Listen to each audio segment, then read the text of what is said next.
Hello, my name is Tom Stiles, and this is Tom's Radio Room Show number 280. There's a couple of things I want to do first. First, I want to thank everybody that has subscribed to my shows. We're getting close to that 2,000 subscribers.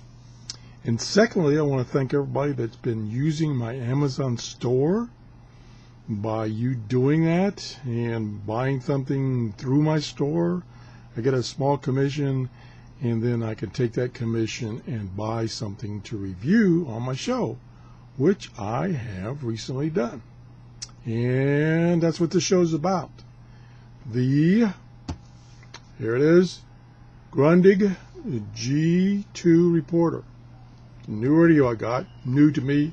I think this came out maybe in 2012, and it didn't get very good reviews, but it's very unique, and so I wanted one for myself so that I could evaluate it for my subscribers and let you know if it's a thumbs up or a thumbs down, because like I say, it does have some neat features. Now, I usually don't show an unboxing. It's just kind of a waste of time in my mind. But what I did want to just show you is the packaging of this radio. And Grundig always does a good job of packaging their radios.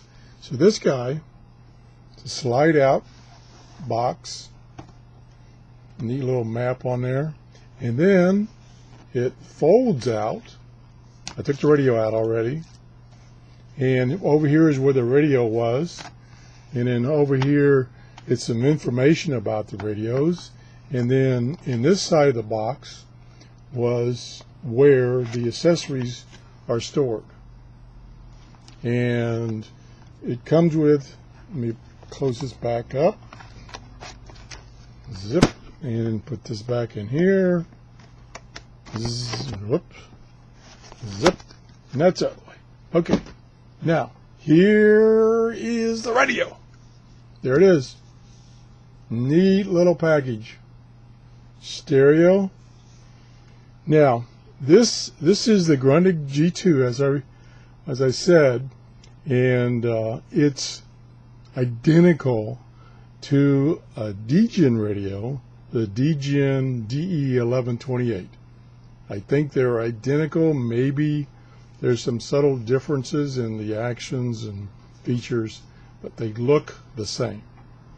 I really like the look and feel of this radio. You can see it's pretty thin.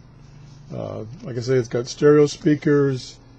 It's kind of like using a game controller to use the keypad. I really like it. It's laid out really nice. And it comes with the radio, a battery, and I'll talk about the battery in a few minutes, USB cable. It has a micro USB port right there. There it is. And it comes with a line in. It has a line in port right there. Doesn't show up too well, line in. And it comes with a nice cloth pouch. So it's a pretty nice little package. It does not come with a charger. We'll talk about that later when we talk about the battery. Okay.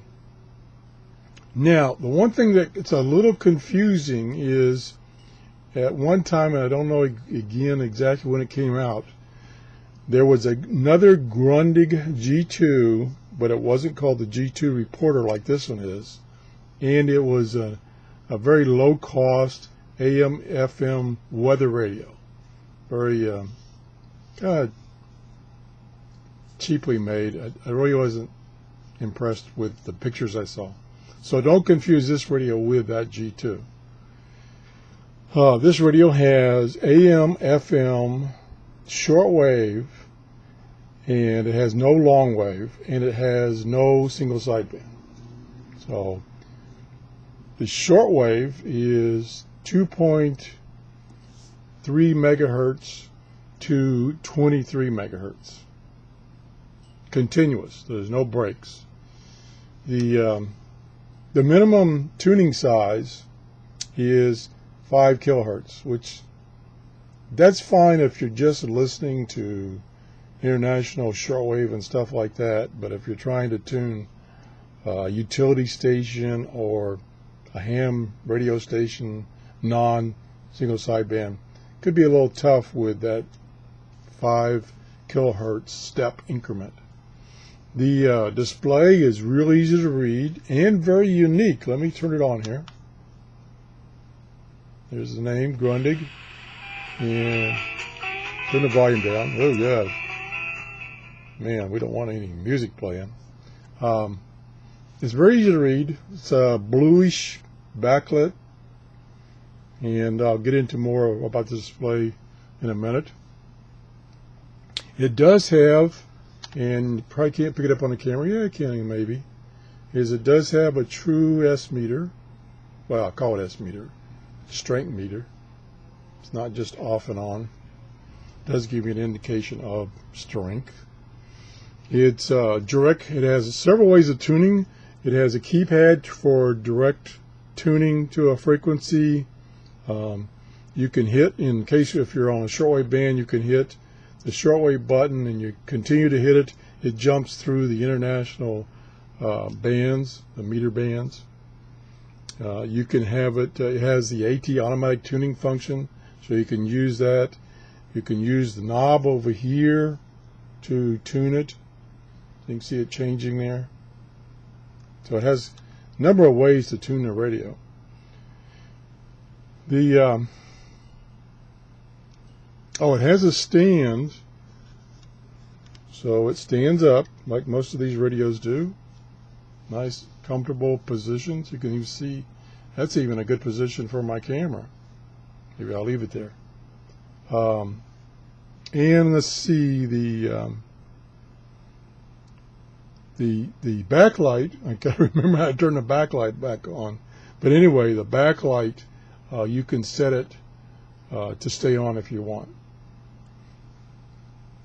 It has the telescopic antenna, telescoping,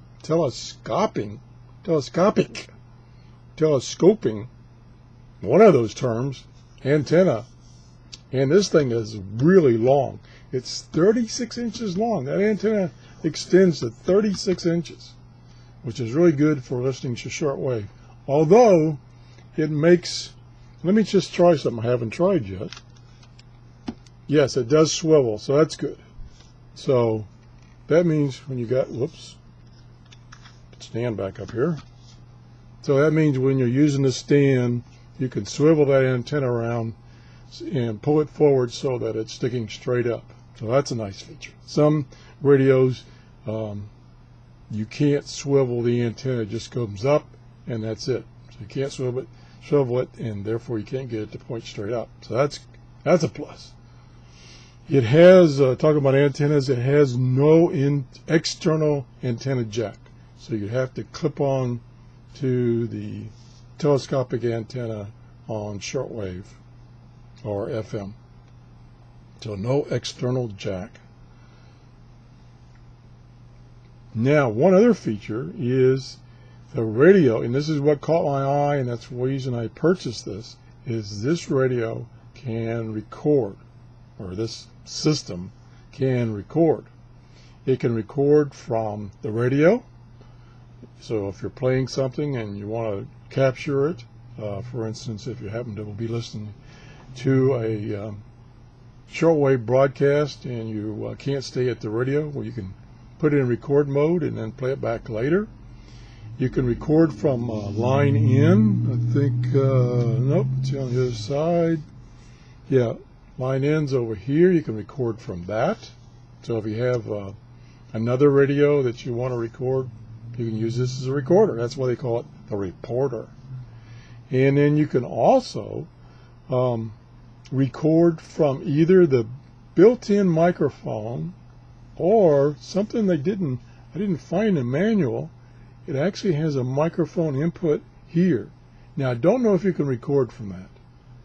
Maybe not, because it does mention, I take that back, it does mention the microphone input for using this as a PA system using the speakers. So It didn't mention that you could record from that external microphone, but you could record from the internal microphone. Don't know why, but that's the way it works. The record rate has two record rates. WAV, a wave file, which gives you 129 kilobytes recording, and an MP3 file format, which is only 40 kilobytes per second recording. It's probably, you'd maybe use that for talk radio or something like that. You definitely wouldn't use it for music. Internally, it has 4 gigabytes of memory storage for those recordings. It also has a micro SD card slot right here, and you can put up to a 16 gigabyte. Wouldn't you know, the phone would ring?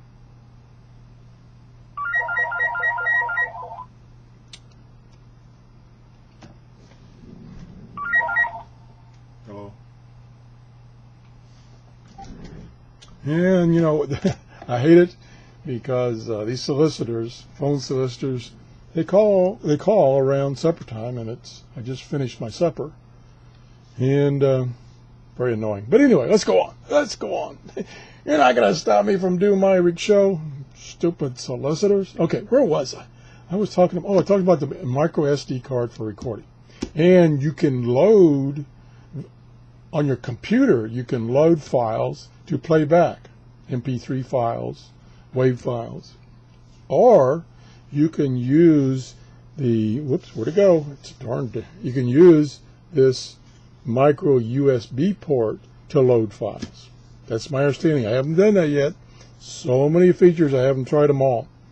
What else do we have here? Let me look at this radio. Oh, it also has an equalizer, and it has, I think, about 8 presets you can use to control the sound of audio. Haven't tried that yet. Another thing that's on the list. It also will display text. Would you believe that? It will actually display text. It's in the advertisement. I think they said it's an ebook reader. Well, yeah, you could read an ebook, but it ain't going to be very good on this little display. But anyway, you could put a text file in the memory internal or on the SD card that has maybe some notes, some short notes, like about frequencies or something like that. And you could call that up and read it on its display. I'll have to explore that and maybe do a video on that.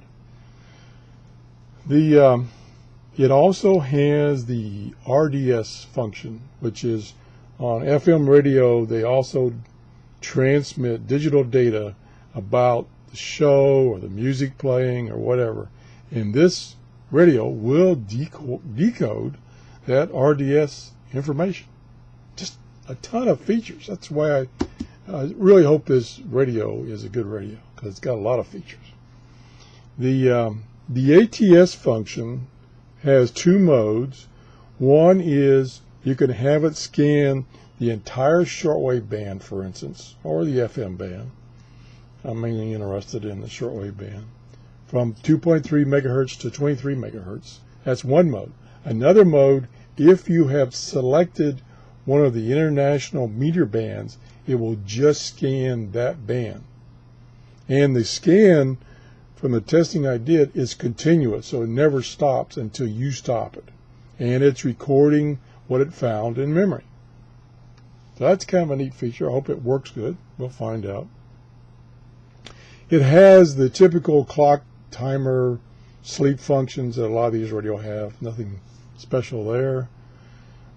Now, here's a drawback in my mind, although it's beginning to be more and more typical, is under the stand is the battery compartment.